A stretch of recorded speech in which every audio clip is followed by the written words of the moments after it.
నమస్తే న్యూస్ 24 తెలుగుకు స్వాగతం. నా పేరు హరిప్రియ. ముందుగా వార్తల్లోని ముఖ్యాంశాలు ఇప్పుడు చూద్దాం. రామచంద్రపురం నియోజకవర్గంలోని వెంకటాయపాలెం గ్రామంలో ప్రభుత్వ నిధులతో నిర్మిస్తున్న కమ్యూనిటీ హాల్ నిర్మాణ విషయంలో వైఎస్ఆర్సీపీ నాయకులు లేనిపోని రాద్ధాంతం చేస్తున్నారని మంత్రి సుభాష్ మండిపడ్డారు. భవన నిర్మాణం పూర్తి కాకుండా అనధికారికంగా అద్దెకు ఇవ్వడంపై వచ్చిన ఫిర్యాదు మేరకు అన్ని ఆధారాలతో మండల జేఈ పోలీసులకు ఫిర్యాదు చేయడం జరిగింది అన్నారు. నిజానిజాలు తెలుసుకోకుండా తనపై నిందలు వేయడం సరికాదన్నారు. ఈ విషయమై జిల్లా ఎస్పీ విచారణ అధికారిని నియమించారని, చట్టం తన పని తాను చేసుకుంటుంది అన్నారు. సర్పంచ్ గారు దాని నిమిత్తం పెళ్లి కార్డు ఇది. అలాగే సర్పంచ్ గారు తాళాలు లాగేసుకున్నారని చెప్పి కాంట్రాక్టర్ చెప్పడం జరిగింది. అట్ ద సేమ్ టైం నా సమక్షంలోనే సర్పంచ్ గారు తీసేసుకోవడం జరిగింది, చెప్పడం జరిగింది తీసేసుకున్నారని. అలాగే సెక్రటరీ గారు కూడా ఆవిడ రికార్డెడ్ గా సర్పంచ్ గారు తీసేసుకున్నారు, ఆవిడ నోటీసులోనే ఉందన్నారు. ఇదిగో పెళ్లికి అనుమతి, పెళ్లి జరిగిన రోజు పెళ్లి కూతురు పెళ్లి కొడుకు పెళ్లి కార్డు ఇది. అట్ ద సేమ్ టైం ఇది పర్మిషన్ ఉంది.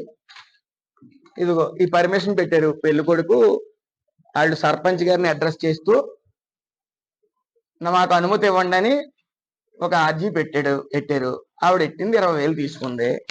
తీసుకున్న తర్వాత బోస్ గారు ఏం చేయాలా, కేసు పెట్టారు అన్నప్పుడు ఎస్ఐ గారిని వెళ్ళి ఏ రకంగా పెట్టారు కేసు, వాళ్ళ కంప్లైంట్ ఏంటి, ఎవరెవరు ఇచ్చారనేది అడగాల.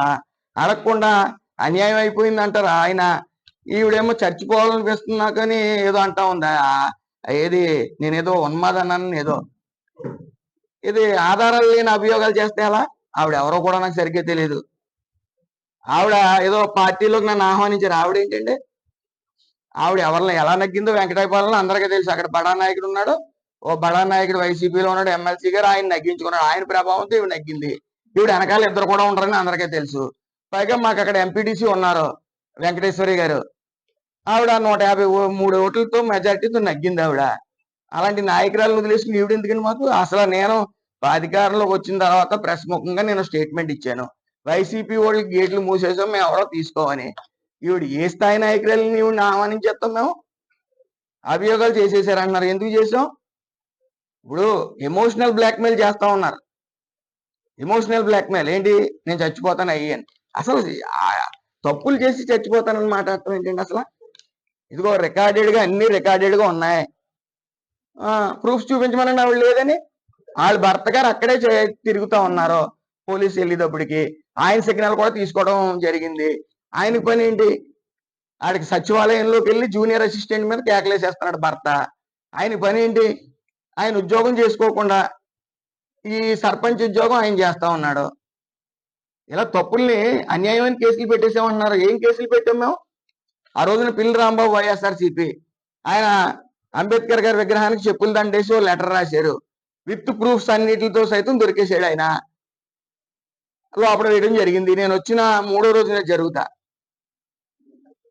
ఇంకెవరి మీద కేసులు కట్టాం? ఎందుకు కట్టాం? అభియోగం చేస్తే అమూల్ బేబీ లాగా, ప్రతిపక్ష నేత అమూల్ బేబీ లాగా చేయకూడదు అభియోగాలు. ఆయనకు అనుభవం ఉంది. అనుభవం ఉన్నప్పుడు ఎందుకు కట్టారు కేసు అనేది అడగాల. అడిగిన తర్వాత అది నిజమా కాదో చూసుకోవాలి ఆయన. సరే, ఆయన ఎస్పీ గారి దగ్గరికి వెళ్ళారు, ఇన్వెస్టిగేషన్ ఆఫీసర్ని ఎడతా అన్నారు. వాళ్ళు దాంతో సాటిస్ఫై అయ్యారు, మేము సాటిస్ఫైడ్. ఇందులో ఎవరి కక్ష ఉంది? ఆవిడంటే ఇన్వెస్టిగేషన్ ఆఫీసర్ మళ్ళీ ఇన్వెస్టిగేషన్ చేస్తారు. తప్పు ఉంటే శిక్ష ఖచ్చితంగా ఆ శిక్షార్హురాలు ఆవిడ్ని కోర్టుకి సబ్మిట్ చేయడం జరుగుతుంది. అందులో ఏ విధమైన సందేహం లేదు. దీన్ని పెద్ద ఇష్యూ చేసి ఆమర నిరాహార దీక్ష ఎందుకండి? ఆడ పెళ్లి జరగడం వాస్తవం కాదా? అక్కడ ఎవరు ఇచ్చారండి? కాంట్రాక్టర్ చేతిలోంచి డైరెక్ట్ గా లాగేసుకుంది నా తాళం అని చెప్పి ఆయన అన్నాడు. జేఈ గారిని వెంటనే అంటే ఏమంటే లాగేసుకున్నారు వాస్తవం.